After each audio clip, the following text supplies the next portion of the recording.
and 3 games in particular caught my fancy: Teenage Mutant Ninja Turtles 4, Turtles in Time, Street Fighter 2, and Super Mario Kart. All of these on the Super Nintendo. Turtles in Time, a great amalgamation of the cartoon show mixed in with some movie tie-ins, with non-stop button bash action which I played for hours on end. Street Fighter 2, which would go on to become the granddaddy of the fighting game genre, and inspire several clones and competitors, as well as various versions of itself.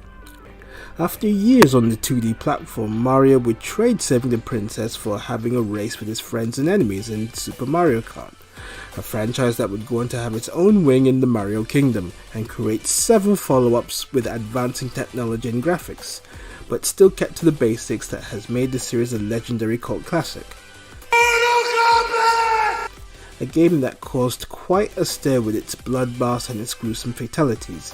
It was a complete alternative to Street Fighter 2 in terms of look, feel and execution, especially as Mortal Kombat used digitized actors for the game. Whilst Mario was trying his hand at racing, he was also continuing his adventures on the Game Boy in Super Mario Land 2: The 6 Golden Coins, the game that introduced the world to a new character in the form of Mario's nemesis, Wario. Contra 3: The Alien Wars. It had made its way onto the Super Nintendo to rave reviews by fans and critics alike. I have to confess it wasn't a game I spent a lot of time playing, but thanks to the SNES Mini, I've become more acquainted with the game, and had I still had my youthful exuberance, I would have either clocked or come close to clocking the game. Sonic the Hedgehog 2. Now, starting with Sonic, I vaguely remember the first time I played its predecessor, Sonic the Hedgehog, which came out a year earlier. But prior to this game's release, it was all over cable TV being advertised, and also being advertised in games magazines all over. When it dropped on the Sega Mega Drive / Sega Genesis, it was a revolution indeed. Sonic was seen as the main rival to Mario, whereas Mario just jumped around on squashed enemies at a walking pace. Sonic sped through the levels like a speed demon while also jumping on enemies. Sonic was seen as the cool teen kid's idol as opposed to Mario, who was for the more younger generation. NBA Jam on the Super Nintendo, a 2-on-2 versus game that sees you play against a computer or a friend. It featured the main rosters of the 92-93 NBA season, which at this point in time was one of the first sports games to use real players as it had the licensing rights. 1993 saw the arrival of Doom on the PC.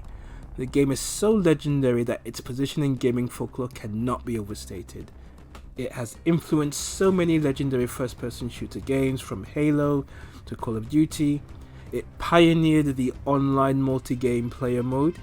You could shoot all forms of monsters and aliens, as the game was set on military bases on Mars. There's even a Mecha Hitler character to shoot in the game.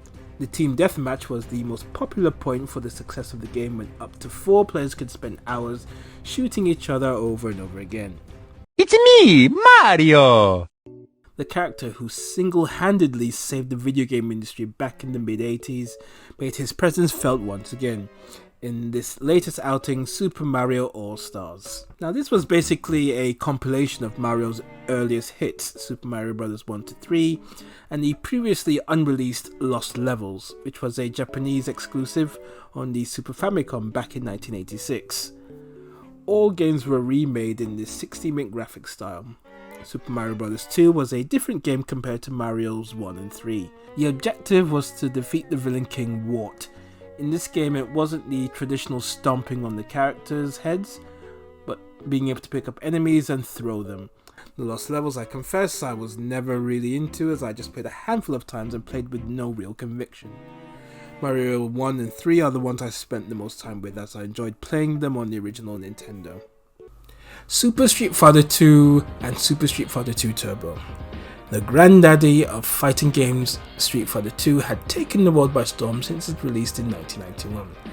1994 saw dual releases of what would be the final iteration of the Street Fighter 2 series. Super Street Fighter 2 was released on the Sega Mega Drive and the Super Nintendo in Japan on June 25th, 1994, and then on July 18th, 1994 in North America, and then August 17th in Australia, New Zealand, and then finally on December the 2nd, 1994 in Europe. The game had all original 12 World Warriors from Street Fighter 2, including the 4 main Shadowloo bosses.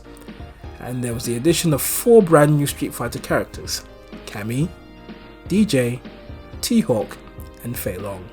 1994 saw the release of a legendary side-scrolling platformer, Donkey Kong Country.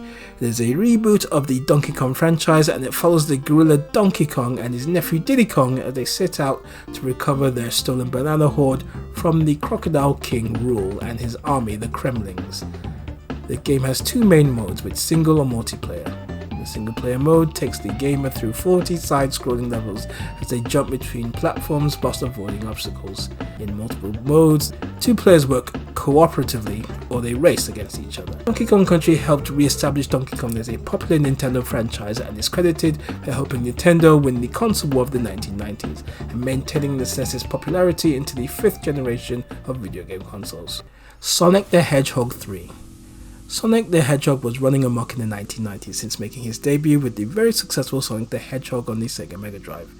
Here he was again in his 3rd outing, which was actually the first of 2 games he appeared in during 1994. Like previous Sonic games, players guide Sonic and Tails through 6 zone side-scrolling levels whilst collecting rings and defeating enemies as they attempt to retrieve the Chaos Emeralds and stop Dr. Robotnik from relaunching his space station, the Death Egg, after it crash lands on a mysterious floating island.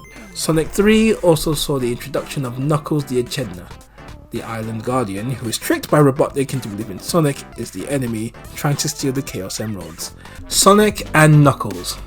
Sonic 3 not being the only release this year. Sonic and Knuckles was also released 8 months later on October 18th. Sonic 3 and Sonic Knuckles were originally planned as a single game according to designer Takashi Iizuka. The team really wanted to hit a home run with larger sales that took longer to develop as ROM cartridges were too small to contain the game, and Sega wanted it released in time for a promotional deal with McDonald's in the US. So Sonic 3 was split into 2, with Sonic and Knuckles the second part. The game also produced a very noticeable feature: lock technology. This basically allowed players to open the hatch on the cartridge and insert a second cartridge. When Sonic 3 is inserted, the player can play it through both games as one. There are some noticeable changes to the game in this situation, like the layouts to the levels being altered, the ability to play through Sonic 3 levels as Knuckles or Sonic and Knuckles levels as Tails, and the ability to save progress in Sonic and Knuckles levels. Try saying that 3 times fast.